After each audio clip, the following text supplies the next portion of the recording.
Naši fantje odhajajo na najpomembnejši del priprav, ki jih bodo tudi letos opravili v Turčiji. Ste se že kdaj vprašali, koliko pa mora imeti taka vrhunska ekipa s sabo opreme na potovanje?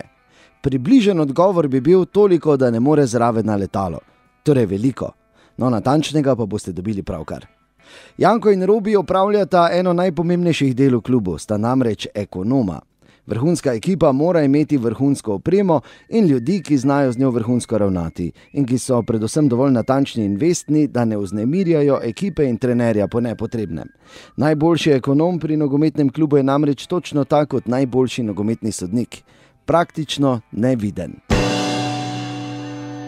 Ja, točno nekje v kilogrami povedano okrog 1200 kilogramov. To je oprema, katero naberejo skupaj trenerji, fizioterapeuti in tudi midva. Midva imamo 5 kompletov, trening kompletov. En komplet šteje nekje 60 kompletov. To se reče rumeni komplet 120 kompletov, kratki in dolgi, vijolični isto 120 kompletov. Janko in Robi se torej pripravljata na Belek. Na pot bosta krenila nekaj dni pred nogometaši, a ne z letalom. Tudi tokrat ju čaka 100 kilometrov, ki jih bo moral pogoltniti njun kombi. Od Ljudskega vrta pa vse do cilja, do Turčije. V petek bova začela, se pravi, bova vstopila z Hrvaško. Prečkala bova hrvaško-srbsko mejo, srbsko-bolgarsko, bolgarsko-turško.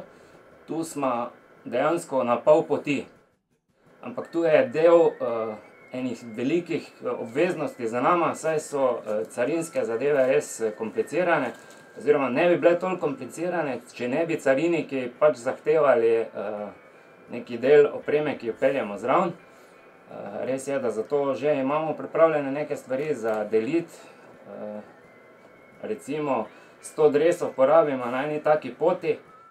Ko smo se vračali iz Turčije domov, smo že oddaleč opazili, da so turški cariniki oblečeni v naše šale. Res takrat je bilo -20, ampak žal nismo mogli uporabiti fotografskih aparatov, ker je to prepovedano. Ampak res, to je bila ena taka dogodivščina, kar dlaka se ti je naježila, ko si to videl, tako da res lepo doživetje. Ok, pot torej tudi tokrat ne bo problem. Kaj pa komunikacija? Glavno vprašanje torej je, ali že znata tekoče bolgarsko? Ja, z rokami.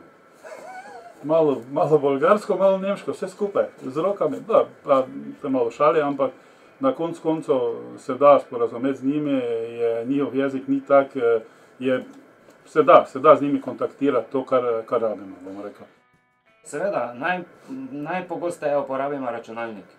Na kak način? Google prevajalnik je najin spremljevalec, redno ga uporabljamo. Prva leta so bili Turki malo presenečeni, ker še tega niso poznali, ampak se je kar obneslo. Ja nič, Janko in Robi, te pa gremo pakirati.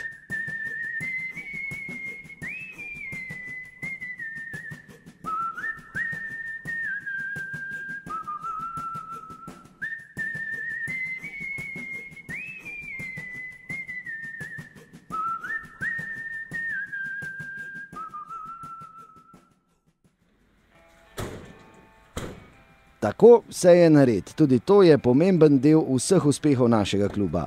Pa srečno pot, sretan put, na dober put in ili Jol Žuluklar, Janko in Robi.